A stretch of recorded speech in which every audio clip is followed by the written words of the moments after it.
Hello everyone, welcome to English. இன்றைக்கி நம்ம பார்க்க போகிறது என்னென்னா 25 கொஸ்டின் டைப் சென்டென்சஸ், அதாவது கேள்வி மாதிரிலாம் இருக்கும் பார்த்தீங்களா, அதுதான். ஸோ வாங்க என்னென்ன கொஸ்டின் டைப் சென்டென்சஸ் இருக்குன்றதை நம்ம வீடியோவில் பார்ப்போம். ஃபர்ஸ்ட் கொஸ்டின், வெளியில் மழை பெய்து கொண்டிருக்கிறதா? அதாவது வெளியில் மழை பெஞ்சிட்ருக்காப்பா அப்படின்னு கேட்போம் இல்லையா, அதை நம்ம எப்படி இங்கிலீஷில் கேட்கலான்னா, is it raining outside? Is it raining out side?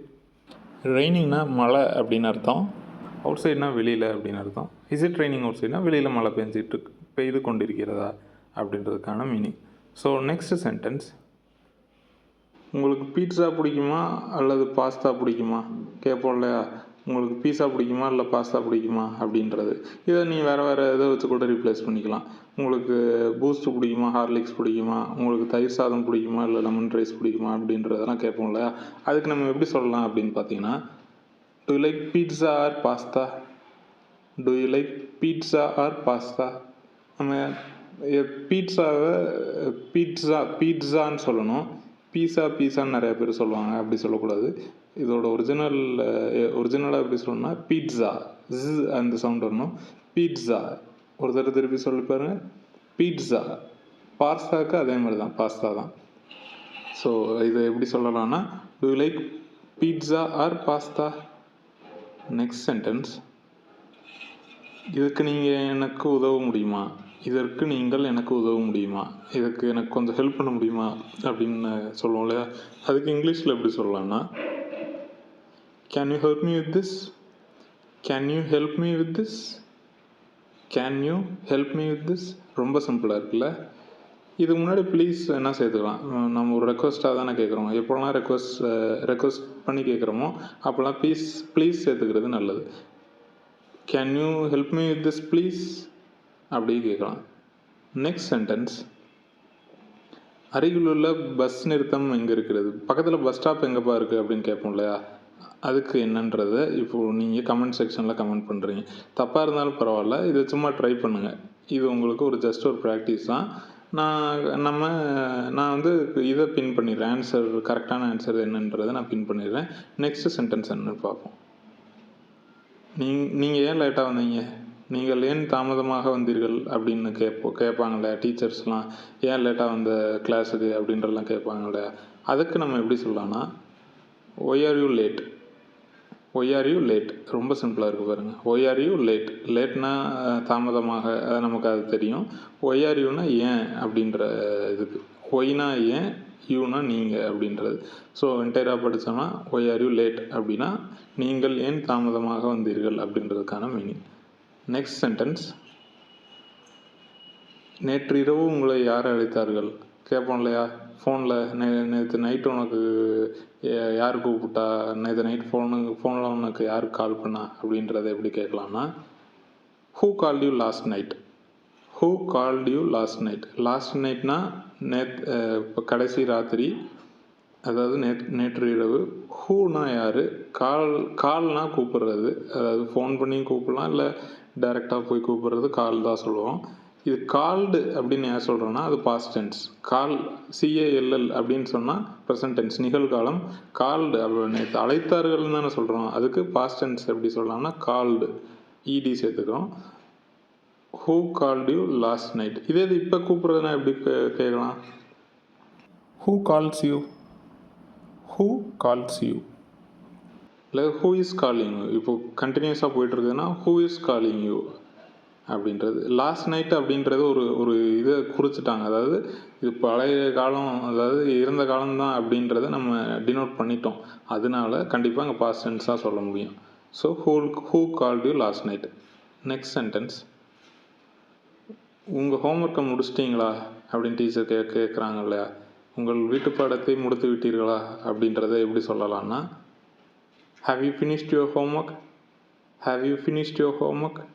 ஹோம்ஒர்க்னா வீட்டு பாடம், ஃபினிஷ்டுனா முடிச்சிடுறது, அதாவது ஃபினிஷ்டு, அதுதான் முடித்து விட்டீர்களா அப்படின்றதுக்கான அர்த்தம்.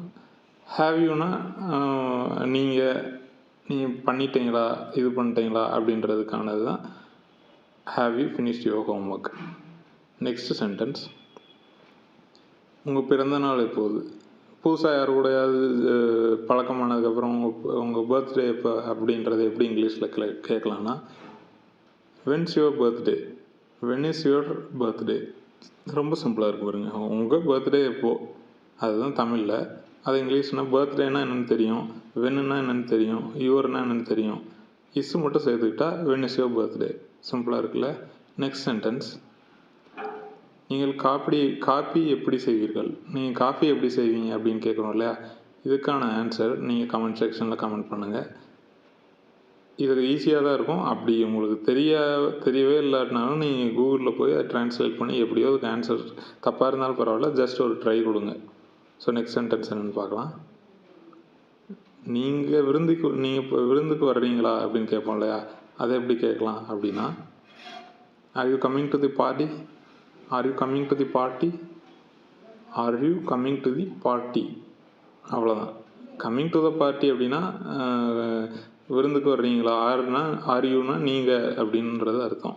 பார்ட்டினா விருந்து, பார்ட்டினா நமக்கு எல்லாமே தெரியும். அது எப்படி சொல்லணும்னா பார்ட்டி. நீ எதாவது பார்க்குறதுனா எப்படி சொல்லுவோம், டீ குடிக்கிற டீ பார்ட்டி முடிஞ்சிச்சு. ரொம்ப ஸ்ட்ரெஸ் பண்ண வேணாம். இந்த பார்ட்டி அப்படின்னு சொல்லணும்னா பார்ட்டி, அந்த ஆர் வந்து silent. Are you coming to the party. சிம்பிளாக இருக்குல்ல. ஸோ நெக்ஸ்ட் சென்டென்ஸ் என்னென்னு பார்க்கலாம். நேற்று நீங்கள் அந்த படத்தை பார்த்தீர்களா, நேற்று நீங்கள் அந்த படத்துக்கு பார்த்தீங்களா, நேற்று லியோ படம் பார்த்தீங்களா, நேற்று ராயன் படம் பார்த்தீங்களா அப்படின்ற கேட்போம் இல்லையா.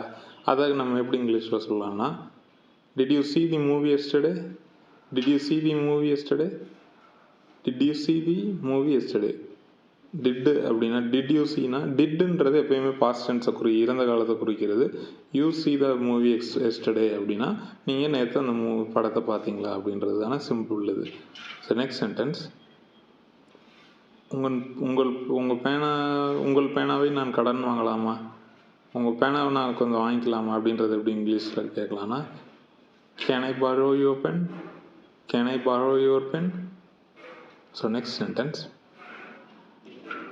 நீங்கள் லீவுக்கு எங்கே போனீங்க அப்படின்றத கேட்போம்ல, அதுதான் நீங்கள் விடுமுறைக்கு எங்கே சென்றீர்கள். இதை எப்படி கேட்கலாம்னா, when did you go for vacation, sorry where did you go for vacation.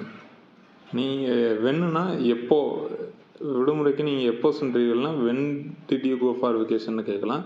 இங்கே நம்ம வேர்னு கேட்டிருக்கோம், வேர்னா எங்கே. ஸோ நீங்கள் விடுமுறைக்கு எங்கே சென்றீர்கள். விடுமுறைனா வெக்கேஷன், விடுமுறை, ஹாலிடே, லீவ் எல்லாமே ஒன்று தான். அதுக்கு சின்ன சின்ன டிஃப்ரென்ஸ் இருக்குது. அதை நம்ம வேறு வீடியோவில் பார்க்கலாம். இப்போது where did you go for வெக்கேஷன்னா நீங்கள் எங்கே சென்றீர்கள் அப்படின்றதுக்கான மீனிங். Next sentence. இதுக்கு நீங்கள் எனக்கு உதவ முடியுமா அப்படின்றதுக்கான மீனிங் நீங்கள் என்னென்னு கமெண்ட் பாக்ஸில் கமெண்ட் பண்ணுங்கள். அடிக்கடி என்னடா இது பண்ண சொல்கிறேன் அப்படின்னு கேட்குறீங்களா. இது வந்து ஜஸ்ட் உங்களோட பிரெயினை கொஞ்சம் ஆக்டிவாக வச்சுக்கிறது தான் ஃப்ரெண்ட்ஸ். ஸோ இது கண்டிப்பாக உங்களுக்கு ஹெல்ப்ஃபுல்லாக இருக்கும். நம்ம நெக்ஸ்ட் சென்டென்ஸ் என்னன்றதை பார்ப்போம். உங்களுக்கு காஃபி வேணுமா இல்லை டீ வேணுமா அப்படின்றத கேட்போம்ல, அதை எப்படி சொல்லலாம்னா, do you want tea or coffee, do you want tea or coffee. சிம்பிளாக இருக்குல்ல. ஒரே ஒரு தடவை என் கூட சேர்ந்து சொல்லுங்கள், do you want tea or coffee. முடிஞ்சு. Next sentence. ட்ரெயின் எந்த டைமில் வருது அப்படின்றத கேட்போம்ல, அதை எப்படி சொல்லலாம்னா, what time does that train arrive, what time does that train arrive அப்படின்றத கேட்கலாம்.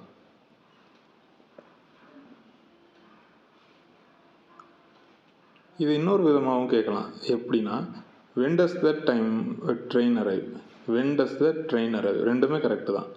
வாட் டைம்னா எந்த டைம் அப்படின்றது, அதாவது லிட்ரல் ட்ரான்ஸ்லேஷன்னா எந்த டைம்னா வாட் டைம். வென்னுனா அந்த இது தேவையில்லை, வென்னுன்றதே டைமுக்கு கேட்குறதுக்கான ஒரு வேர்டு தான். So when does the train arriveன்னு கேட்டாலும் கரெக்டு தான். நீங்கள் தொலைபேசிக்கு பதில் சொல்லாதது ஏன், ஃபோன் பண்ண ஏன் அட்டன் பண்ணல அப்படின்னு கேட்குறோம் இல்லையா. அதுக்கு நம்ம எப்படி சொல்லலாம்னா, why didn't you answer the phone, why didn't you answer the phone அப்படி கேட்கலாம். இல்லாட்டி why did not you answer the phone. did notன்றது மேக்ஸிமம் எழுதும்போது யூஸ் பண்ணுறோம். didn'tன்றது எப்பயுமே நம்ம சொல்கிறதுக்கு ஈஸியாக இருக்கணுன்றதுக்காண்டி இது பண்ணுறது. So why didn't you answer the phone அப்படின்னா நீங்கள் ஏன் ஃபோன் பண்ணால் எடுக்கலை அப்படின்றதுக்கான மீனிங். Next sentence. உங்களுக்கு பிடிச்ச ஆக்டர் யார் கேட்போம் இல்லையா? பஸ்ஸில் ட்ரெயினில் எங்கேயா போயிட்டு இருக்கும்போது உங்களுக்கு பிடிச்ச இல்லாட்டி உங்கள் ஃப்ரெண்ட்ஸ்கிட்ட இப்போ கேட்போம் இல்லையா? உங்களுக்கு பிடிச்ச ஆக்டர் யார் அப்படின்ற கேட்குறதுக்கு எப்படி கேட்கலான்னா, who is your favourite actor? Who is your favourite actor? பிரியமானன்னா ஃபேவரைட், பிடிச்சனாலும் ஃபேவரெட்டு. ஸோ ஆக்டர்னா நடிகர், ஹூனா யார், யுவர்னா உங்களுக்கு 2 பேர் தான். Who is the favourite actor? சிம்பிளாக இருக்குல்ல. Next sentence. இது எவ்வளோ செலவாகும்? இதுக்கான ஆன்சரை நீங்கள் கமெண்ட் பாக்ஸில் கமெண்ட் பண்ணுங்கள். மொத்தம் அரௌண்ட் 4 to 5 கொஸ்டின்ஸ் இருக்குன்னு நினைக்கிறேன். இந்த 5 கொஸ்டின்ஸை நீங்கள் கமெண்ட் பாக்ஸில் கமெண்ட் பண்ணுங்கள். இதோட ஆன்சர்ஸை நான் வந்து கொடுக்குறேன், ப்ரொவைட் பண்ணுறேன். கச்சேரி உங்களுக்கு பிடிச்சதா? கச்சேரின்றது வேறு எதுவும் இல்லை, concert. Ilaiyaraaja concert, A R Rahman concert, Harris Jayaraj concert, இதெல்லாம் சொல்கிறாங்களே, அதுதான் கச்சேரி. கன்சர்ட், கன்சர்ட், கண் இருக்குது பார்த்தீங்களா, கண், அந்த கண் பார்க்குற கண். சர்டிஃபிகேட் சொல்லுவோம்ல, அந்த concert. Did you enjoy the concert? அவ்வளோதான், முடிஞ்சு. Did you enjoy the concert? Concert உங்களுக்கு புரிஞ்சிருக்கணும். கன்சர்ட்னா கச்சேரி. Next sentence. நீங்கள் கார் ஓட்ட முடிகிறதா? உங்களுக்கு கார் ஓட்ட முடியுமா அப்படின்னு கேட்போம்ல, அதுக்கு நம்ம எப்படி கேட்கலான்னா, can you drive a car? Can you drive a car? Can you drive the car அப்படின்றது கேட்கலாம். எந்தெந்த நேரத்தில் இதை யூஸ் பண்ணலாம் அப்படின்றத சொல்லிடுறேன். Can you drive a car அப்படின்னு கேட்டாங்கன்னா என்ன, அதுக்கான லிட்ரல் மீனிங் என்னென்னா, ஏதோ ஒரு கார் இருக்குது, நீங்கள் ஏதோ ஒரு காரை ஓட்ட முடியுமா அப்படின்ற நேரத்தில் ஏ கார் அப்படின்றத நம்ம கேட்கலாம். ஸோ உங்கள்கிட்ட ஒரு கார் இருக்குது, இந்த கார் வந்து நீங்கள் ஓட்டுறீங்களா அப்படின்றத ஸ்பெசிஃபிக்காக கேட்குறது எப்படி கேட்கலான்னா, can you drive the car? T H E the அப்படின்றத இந்த காரை அப்படின்னு மீன் பண்ணி சொல்கிறது, ஸ்பெசிஃபிக்காக சொல்கிறது you can use the. Can you drive a car அப்படின்னா நீங்கள் ஏதோ ஒரு கார் ஓட்டுவீங்களான்றது தான் இங்கே ஒரு கொஸ்டின். ஸோ இது உங்களுக்கு புரிஞ்சிருக்கும்னு நினைக்கிறேன். Next sentence.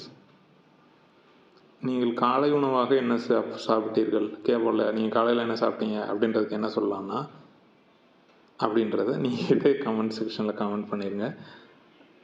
சரி, இது நான் உங்களுக்கு ஒரு சின்ன ஹிண்ட்டு கொடுக்குறேன். காலையில் இது பேர் சிற்றுண்டி அப்படின்னு சொல்லுவாங்க தமிழில்.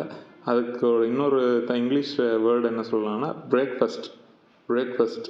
இதை நீங்கள் எப்படி கேட்கலான்றதை நீங்கள் கமெண்ட் செக்ஷனில் கமெண்ட் பண்ணுங்கள். Next sentence. நீங்கள் செல்ல தயாராக இருக்கிறீர்களா? நீங்கள் போக ரெடியாக இருக்கீங்களா அப்படின்னு கேட்போம் இல்லையா, அதை எப்படி கேட்கலான்னா, are you ready to leave?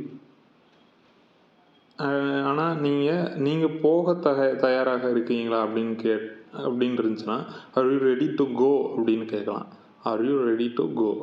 செல்ல அப்படின்னா லீவ், கோ ரெண்டுமே கிட்டத்தட்ட ஒரே மீனிங் தான் இது பண்ணுது. ஆனால் இதுக்கான மீனிங் வந்து அதுக்கான வேர்ட்ஸ் வந்து வேறு யூஸ் பண்ணுறோம். புரிஞ்சிருக்குன்னு நினைக்கிறேன். அதுக்கடுத்து ஃபைனலாக உங்களுக்கு புத்தகங்கள் உங்களுக்கு புக்ஸ் ரீட் பண்ண பிடிக்குமா அப்படின்றத நம்ம எப்படி இங்கிலீஷில் சொல்லலாம்னா, do you like reading books? புக்ஸ்னால் புத்தகங்கள், ரீடிங்னா வாசிக்கிறது, வாசிக்கிறது அப்படின்றது நம்ம சொல்லலாம். லைக்னா பிடிக்குமா அப்படின்னு அர்த்தம். டூனா உங்களுக்கு டூன்றது தனியாக சொல்ல முடியாது, டூ யூன்னு சேர்த்து சொல்லலாம். இதுதான் இந்த 25 சென்டென்ஸ். இந்த வீடியோ உங்களுக்கு பிடிச்சிருந்துச்சுன்னா லைக் பண்ணுங்கள். எதுவும் டவுட்ஸ் இருந்துச்சுன்னா கமெண்ட் செக்ஷனில் கமெண்ட் பண்ணுங்கள். உங்கள் ஃப்ரெண்ட்ஸ் அண்ட் ஃபேமிலிக்கு யாருக்கும் இந்த வீடியோ தேவைப்படும்னு நினச்சிங்கன்னா அவங்களுக்கு ஷேர் பண்ணுங்கள்.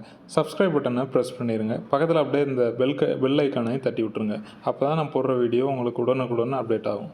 தேங்க்யூ.